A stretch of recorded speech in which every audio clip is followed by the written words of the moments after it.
বিসমিল্লাহির রহমানির রাহিম। ভাই ও বোনেরা, যে যেখান থেকে আমাকে দেখছেন এবং শুনছেন, আপনাদের সবাইকে আমার সালাম, আসসালামু আলাইকুম। আশা করি আপনারা ভালো আছেন, আমিও ভালো আছি। UK property gossip by Tasmina YouTube চ্যানেলের পক্ষ থেকে জানাই শুভেচ্ছা। আজ আবারও চলে এলাম আপনাদের মাঝে। তো সিলেটে বেশ ভালো রকমের গরম পরিস্থিতি চলছে বিএনপির নেতাকর্মীদের ভেতরে একটি ঘটনা নিয়ে, যেটি মানবজমিন পত্রিকাতে প্রকাশ হয়েছে।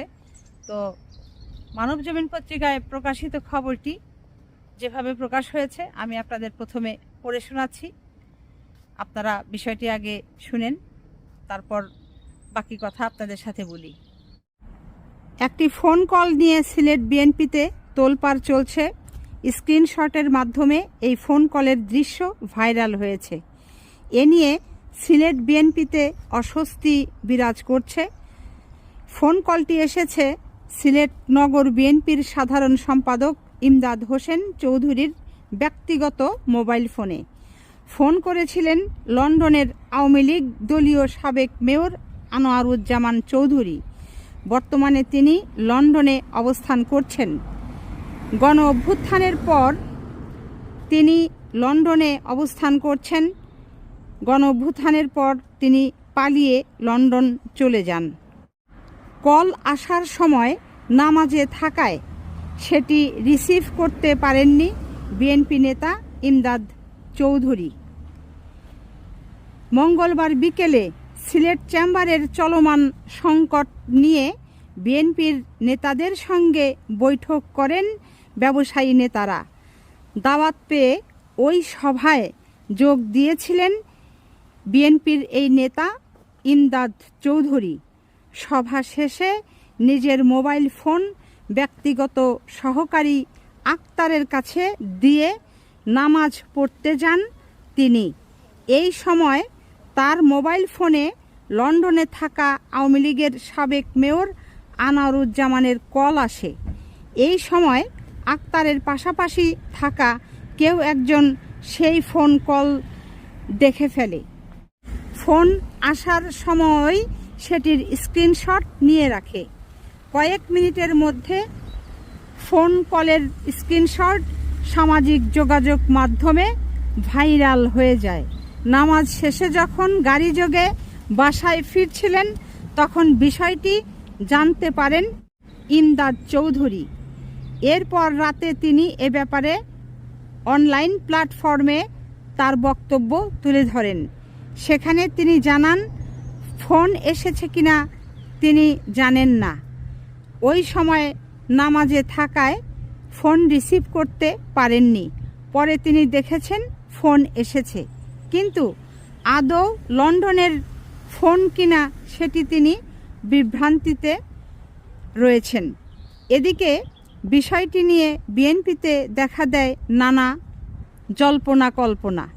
ইমদাদ চৌধুরীকে নিয়ে ভার্চুয়াল দুনিয়ায় আলোচনা শুরু হয়। এই অবস্থায় পরদিন বুধবার হোটেল প্যারাডাইসের হলরুমে তিনি সার্বিক বিষয় নিয়ে 42 নম্বর ওয়ার্ড বিএনপির নেতাদের নিয়ে একটি সভার আয়োজন করেন। সেটি কেউ কেউ অবশ্য পরামর্শ সভাও বলেছেন। ওই সভা চলাকালে প্রথমে ইমদাদ চৌধুরীর কাছে ফোন দেন কেন্দ্রীয় সহসাংগঠনিক সম্পাদক মিফতাহ সিদ্দিকী। বিষয়টি নিয়ে ইমদাদ চৌধুরীকে শান্ত থাকবার জন্য নির্দেশ দেন। খানিক পর ফোন দেন কেন্দ্রীয় সাংগঠনিক সম্পাদক জিকে গাউস। তিনি বিষয়টি দেখেছেন জানিয়ে সভা বাতিল করার নির্দেশ দেন। ফলে সভা সংক্ষিপ্ত করে ফেলেন ইমদাদ চৌধুরী। নগর বিএনপির নেতারা জানিয়েছেন, ইমদাদ চৌধুরীর মোবাইলে যে কারো ফোন আসতেই পারে, সেটি দলের শীর্ষ পর্যায়ে দেখবে। পাশাপাশি বুদ্ধিমত্তার সঙ্গে সেটি মোকাবেলা করতে পারতেন। কিন্তু বিষয়টি নিয়ে ইমদাদ চৌধুরী দলের তার ইউনিটের আর কাউকে কিংবা দায়িত্বপ্রাপ্ত নেতাদের অবগত না করে পরদিন যে সভা ডাকেন সেটি নিয়ে প্রশ্ন দেখা দিয়েছে। বিষয়টিকে অনেকেই দলীয় শৃঙ্খলা বিরোধী বলে মন্তব্য করেছেন। প্রথমে লন্ডন থেকে আনোয়ারুজ্জামানের ফোন কল ও পরবর্তীতে তার সভা ডাকা দুটোই বিষয় নিয়েই এখন সিলেট বিএনপিতে তুমুল আলোচনা চলছে। তো পুরো ঘটনা তো আপনারা শুনলেন।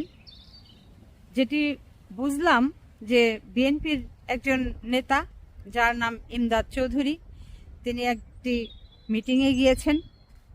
তো সেখানে যাওয়ার পর নামাজের সময় হয়েছে, তিনি নামাজে গিয়েছেন।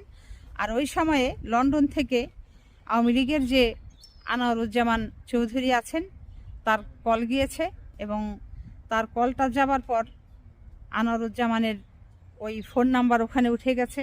তারপর শেখ মুজিবের ছবি দিয়ে তার নাম্বারটা সেভ করা, তার ছবিও উঠে গেছে।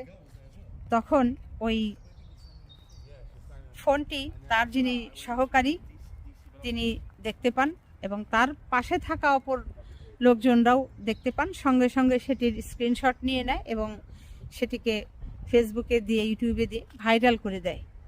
তো এখন কথা হচ্ছে যে আসলেও বিষয়টি মানে চিন্তা করবার বিষয় যে এই বিএনপির নেতার মোবাইলে এরকম একটা দেশের পরিস্থিতির ভেতরে এরকম একটা সময়ে এসে কেন এই লন্ডনের আওয়ামী লীগের শীর্ষস্থানীয় নেতা, শুধু তাই নয়, যিনি আওয়ামী লীগের এখন এই যে ইউরোপকেই লিড দিচ্ছেন বলা চলে, পুরো আওয়ামী লীগকেই এই লন্ডনে বসে লিড দিচ্ছেন, তিনি হাসিনার সাথে যে সরাসরি সার্বক্ষণিক যোগাযোগ রাখছে, কথা বলছে, মিডিয়ার সামনে যে লোক এসে কথা বলছে, সেই লোকের ফোন তার মোবাইলে আসবে। তো এটি তো আসলে চিন্তার বিষয়। তো এখন সবাই যেটি চিন্তা করছে যে এই লোকের সাথে কি তাহলে তার সার্বক্ষণিক যোগাযোগ আছে? কি কারণে যোগাযোগ থাকবে? তাদের তো কোনো খতিয়ে দেখেছে যে কোনো আত্মীয় হয় না, পারিবারিক তাদের কোনো সম্পর্ক নেই।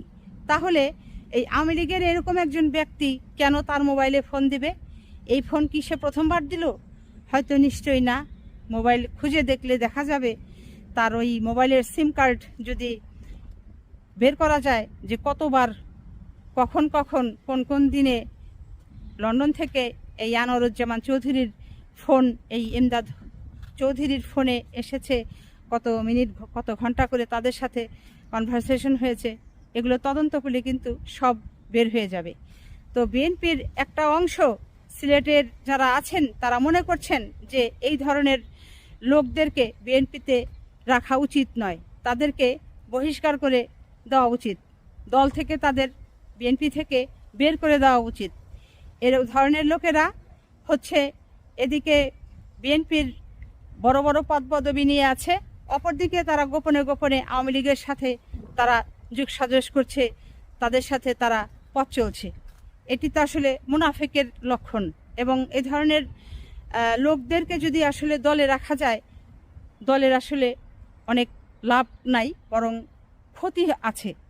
নেতাকর্মীরা অনেকেই কষ্ট পাবে, মনক্ষুণ্ণ হবে যে এই ধরনের আওয়ামী লীগ মনা মানুষ, আওয়ামী লীগদের লোকদের সাথে যাদের উঠা বসা চলাফেরা, যাদের এই সময়ে হয়তো তাদেরকে তথ্য দিয়ে হোক কিংবা যে কোনোভাবে হোক তাদের সাথে তারা যোগাযোগ করছে, এটিতে এই সময়ে আসলে মেনে নেওয়া যায় না।